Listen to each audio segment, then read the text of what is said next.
6 વર્ષ પછી આવવાનું થયું. દેવના દર્શન, તમારા બધા દર્શન થયા, ખૂબ આનંદ થયો. આપણને ભગવાન મળ્યા છે. કોણ પ્રશાંતભાઈ કરે છે?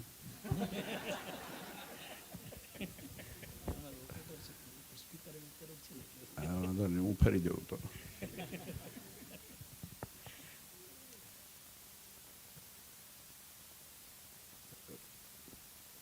જો સરસ મંદિર, આપણે સુજલભાઈ ત્યાં બેઠા હતા, અમે યાદ છે. અને તો મંદિર થયાને બે ત્રણ વર્ષ પહેલાં, 2 વર્ષ પહેલાં લગભગ. અને પિંકેશભાઈ આવ્યા દૂર દૂરથી ક્યાંકથી. બધા વિચાર કરતા હતા કે આ શું થશે ને કેવી રીતે થશે ને પૈસા ક્યાં થશે ને. ત્યાં આંકડો બોલ્યા પછી બધાને જોશ જામી ગયું હતું, મને યાદ છે. અને ભગવાનની કૃપા છે આપણા ઉપર કે આવી રીતે આ દેશની અંદર રહીને સત્સંગનો જોગ મળે છે. ખાસ તો હું તો એટલું માનું છું કે આ દેશમાં જ મળે છે. દેશમાં આપણે હોત તો ના મળતો હોત, કેમ કે બાજુમાં હોય ને એટલે પછી આળસ વધારે ચડે. આ તો આજે અહીંયા આવી અને જે મમત્વ દેવ પ્રત્યેનું થાય છે એ કંઈક જુદો જ અનુભવ છે. આ બાળકો, દીકરા દીકરીઓ જોડાય છે એ આ દેશમાં જ શક્ય છે. જો આ જ પ્રજા દેશમાં હોત ને તો કોઈ દેખાતી ન હોત. આ સાચી વાત છે. અને પ્રશાંતભાઈ તમે દેખાતા જ ના હોત. તમારે ગાંધીનગર જવું પડે તમને લેવા માટે, કાં તો દિલ્હી જવું પડે.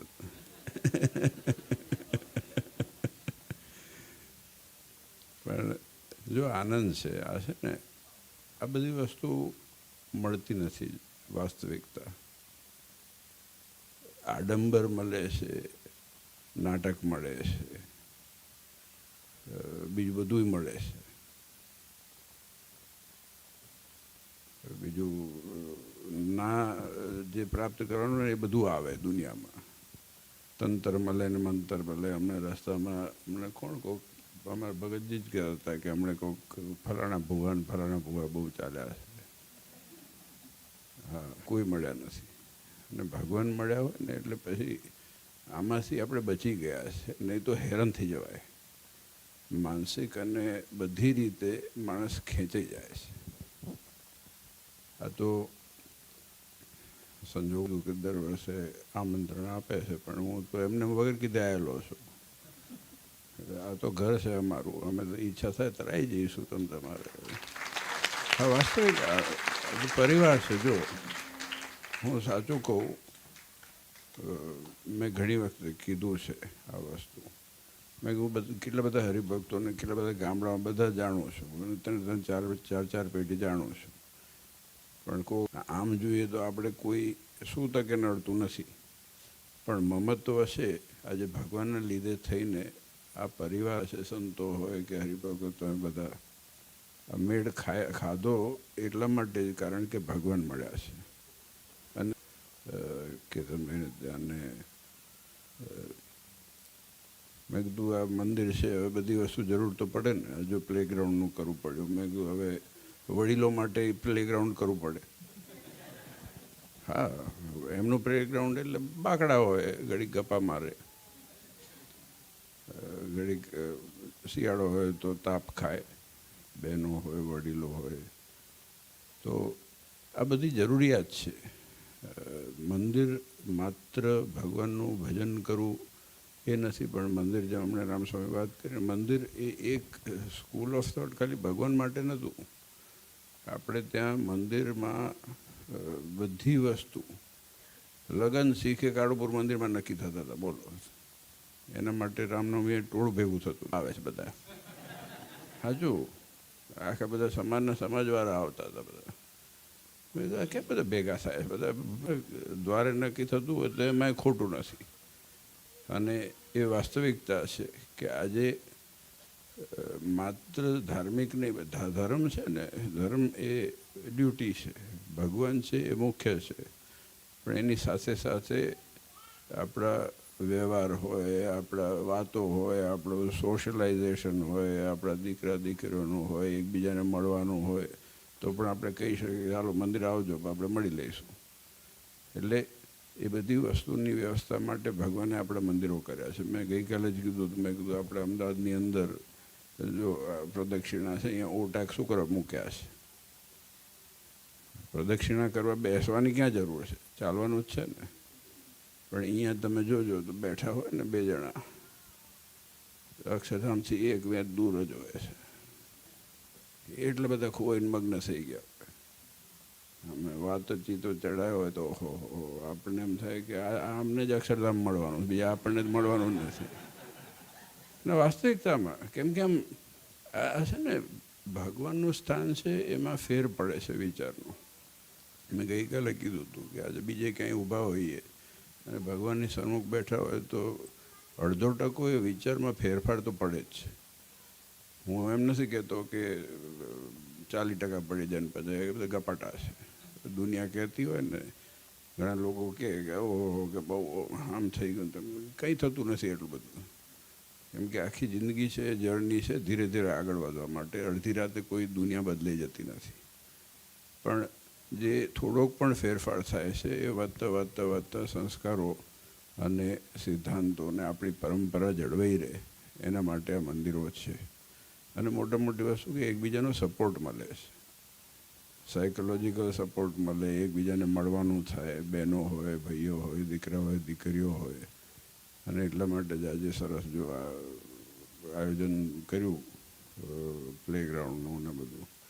મેં તો એ કીધું, મેં હવે આપણે શોર્ટ ટર્મની લોંગ ટર્મ પણ હમણાં એ જ વાત કરતા હતો. મેં ગયા ચેન્જ કરવા ત્યારે મેં કહ્યું જુઓ તમે તમારી રીતે, ભલે 5 વર્ષે 7 વર્ષે ગમે ત્યાં મોટું થાય. કારણ કે બધી આમ જગ્યા તો જોઈએ ને, કોઈને તોફાન કરવા છોકરાને જગ્યા જ જોઈએ. હવે આમાં ક્યાં કરે તોફાન? આવો એટલે મંદિરમાં ઘૂસી જવું પડે. હવે જાઓ ક્યાં તમે? એટલે જગ્યા તો જોઈએ શ્વાસ લેવાની, એટલે લેન્ડિંગ સ્પેસ કહેવાય. બધી લેન્ડિંગ સ્પેસ તો હોય ને. પ્લેન આવીને સીધું અહીંયા ઊભું રહી જાય, થોડુંક દોડે જ ખરું ને. એમ બધાને દોડવું પડે થોડુંક થોડુંક. આમ કેમ છે કેમ નહીં, એવું બધું ચાલુ હોવું જોઈએ તો જિંદગીમાં મજા આવે. અને યાદ નહીં ને 5 વર્ષે 7 વર્ષે ગમે ત્યારે મેં કીધું આ બધા અહીંયાના આગેવાન હરિભક્તો છે, તમે વિચાર કરો. અને આપણે ભવિષ્ય માટે સગવડ જોઈશે જ. આ તો જે સમયે જરૂર હતી એટલે કાલે કરી નાખવા નથી કહેતો, પણ વિચાર કરવાનું કહું છું કે વિચાર ચાલુ કરશો તો 5 વર્ષે 7 વર્ષે 8 વર્ષે થશે. કેમ કે જે ટાણે જરૂર હતી એ ટાઈમે એ નીબ નખાઈ ગઈ, એ પાયો નખાઈ ગયો. પછી આગળ જતાં ત્યાં ને ત્યાં ઊભા રહીએ તો પ્રોગ્રેસ ના કહેવાય. કારણ કે જરૂરિયાત સમય પ્રમાણે બદલાતી રહે છે. આપણા દીકરા દીકરીઓની જરૂરિયાત બદલાતી રહે, એમના દીકરા દીકરીઓ થાય. આપણે જેટલું ફેસિલિટેટ કરી શકીએ ને, હું તો એટલું માનું. જો ભગવાનના સ્થાનમાં બેસીને ગમે તે વસ્તુ ભગવાન પારાયણ થવા માટે ફેસિલિટી આપીએ એ આપણો ધર્મ છે. આજે બહેનો હોય, ભાઈઓ હોય, દીકરા હોય, દીકરીઓ હોય, વડીલો હોય, ગમે તે હોય, પણ બધાને સગવડ મળી રહેવી જોઈએ અને બધાની રુચિવાળું મળવું જોઈએ. આટલા બધા જો આટલા અનકોટ ભર્યા છે, બધાને બધું ભાવતું હશે? ભાવે છે? મારે એક વખત થયું હતું એવું. એક મુંબઈ ગયો હતો હું કોકના ઘરે, તો મને કારેલા ભાવતા નહોતા પહેલાં. હા એટલે સાચી વાત છે, ઘણા લોકોને નથી ભાવતા હોતા. પછી દોડ કરે, બધું કાજુ નાખે, ના નાખે, બધું કેટલું થાય એ તો બહેનોને ખબર છે. તમે બધા રસોઈ બનાવો છો કે નહીં ખબર નથી હવે, પણ હું તમે શીખવાડ્યું? કોરોનાએ માઇક્રોવેવ શીખવાડ્યું. બનાવતા હતા એને એ જ સ્વામી, આપણે જાણીએ ને. પણ એટલે હું એમ કહેતો હતો, જો આમાં છે ને મુંબઈ ગયો હતો બહુ વર્ષો પહેલાં હતી, ખબર નહીં કે 20 વર્ષ પહેલાં. તો પછી ભાવતા નહોતા એ વખતે. તો ઓલા અમે કંઈક ગયા હશે તો હું ને બે સંતો બેઠા હતા તો બે લાઈન કારેલા મૂક્યા થાળીમાં. મેં કીધું ઝપટ બોલીને પહેલું પૂરું કરો, જાન છૂટ. એવું હોય ને કે આ જાન છૂટ્યું આમ કે પછી તો સારું મળે. એટલે પછી જે હોય ઓલે જેમ છોકરાનું ગોળી ખવડાવે તો કડવી લાગે પછી નથી ચોકલેટ ખવડાવી દેતા. પહેલાં પૂરું કરીએ તો ઓલે લાઈન ઢગલો કર્યો મને. હા ના બીજું મૂક્યું કેટલો કે ખાઈ ગયા કે પહેલાં કારેલા ખાઈ ગયા, આમને કારેલા જ ભાવે. મેં કીધું બાપ મારા મને નથી ભાવ.